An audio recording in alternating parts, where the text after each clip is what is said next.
चुडेल. हे ऐकताच त्या आजी आकांक्षाकडे पाहतच राहिल्या. हे बघा अक्का, हे गाव छान आहे, पण मला त्या चेटकिणीमुळे इथे या गावात कायमचं अडकून राहायचं नाही. मलाच काय, गावातील कोणालाही इथे असं घाबरून जगायची इच्छा नाही. हे सगळं तेव्हाच शक्य होणार जेव्हा त्या चेटकिणीचा अंत होणार. मला माहीत आहे चेटकिणी कोण आहे ती, पण मला यात तुमची मदत हवी आहे. मला सांगा, त्या चेटकिणीला कसं मारायचं? काल रात्री तिने माझ्या नवऱ्यावर जीवघेणा हल्ला केला. तो यातून थोडक्यात बचावला, पण ती थांबली नाही. मी गरोदर आहे हे कळल्यापासून ती मला काही ना काही खायला देण्याचा प्रयत्न करत आहे.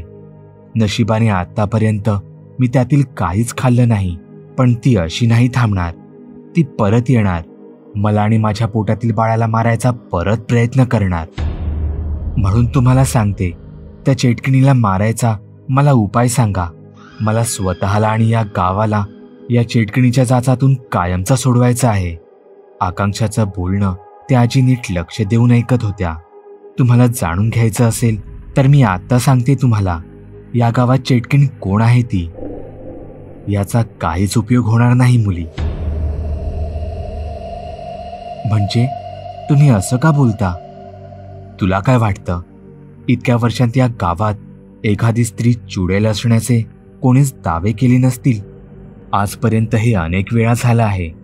1-2दा नाही, 7 वेळा. एक एक करून 7 जणींना या गावाने फक्त चुडेल असण्याच्या संशयामुळे जिवंत जाळून टाकले.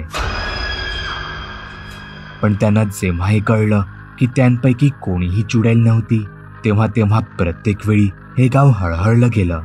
तेव्हा त्यांच्या कुटुंबाची काय अवस्था झाली होती हे मी माझ्या डोळ्यांनी पाहिले.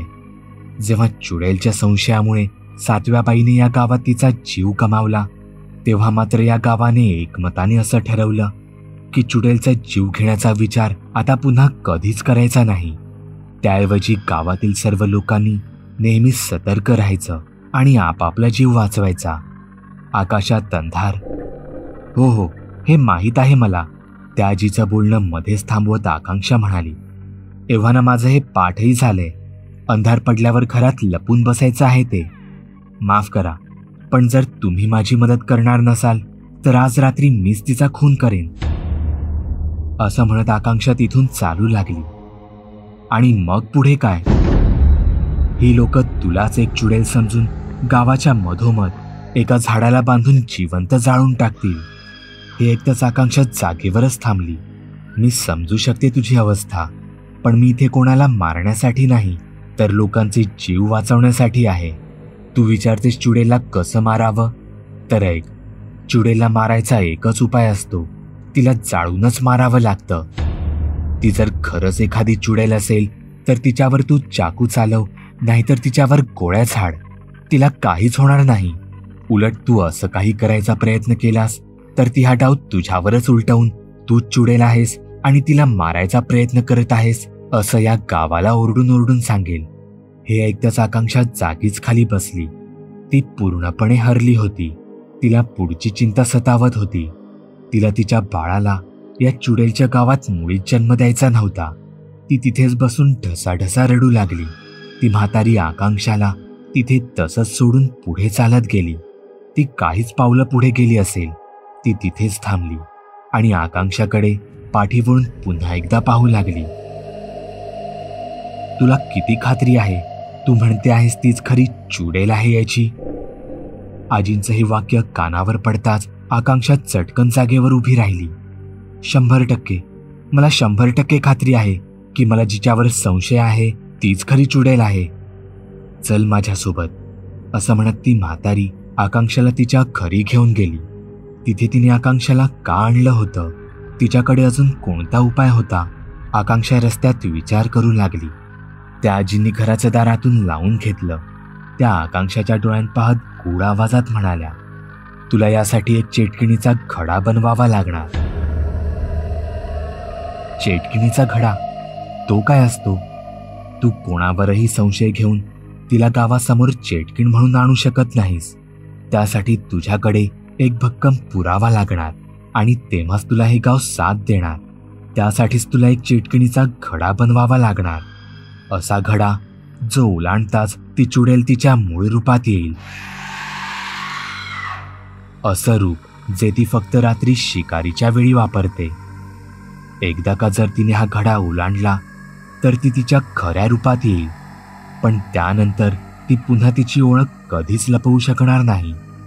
पण लक्षात ठेव, असं केल्यामुळे ती प्रचंड संतापेल आणि मग तिला आवरणं अजून कठीण होऊन बसेल. हो, मी तयार आहे या सर्वाला. मला फक्त तो घडा कसा बनवावा ते सांगा. त्या आजीने एक मातीचं छोटं मडकं आणलं आणि ते आकांक्षा पुढे ठेवलं. हाच असेल तुझा चेटकिणीचा घडा. यात तुला काही गोष्टी टाकाव्या लागतील. पहिली गोष्ट, 9 वाकवलेले खिळे.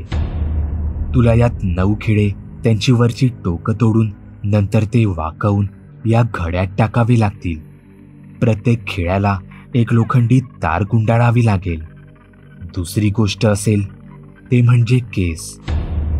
या घड्यात तुला मानवी पापण्यांचे काही केस टाकावे लागतील. त्याशिवाय तुला यात लोकर टाकावी लागेल आणि सगळ्यात शेवटी यात मानवी मूत्र टाकावं लागेल. हा घडा तयार करणं इतकं सोपं आहे तर मग हा आधीच का नाही बनवला?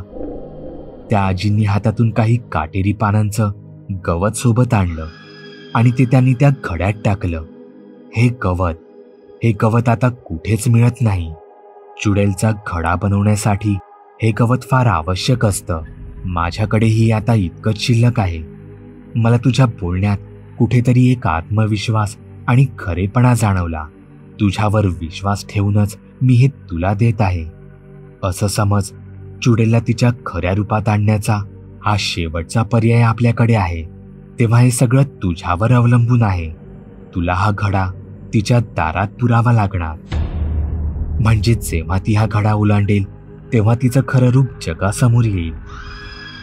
आकांक्षाने तो घडा तिच्या हातात घेतला आणि मनातल्या मनात म्हणाली, आज त्या चेटकिणीची या गावातील शेवटची रात्र असेल.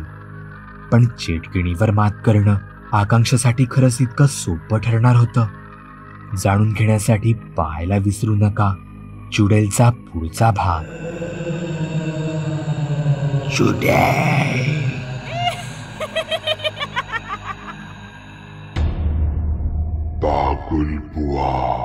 चॅनलवर अपलोड केलेल्या नवीन व्हिडिओची नोटिफिकेशन मिळवण्यासाठी चॅनल सबस्क्राईब करायला विसरू नका. व्हिडिओ आवडला तर आमच्या मेहनतीचा मोबदला म्हणून तो लाईक करून मित्रांसोबत जरूर शेअर करा.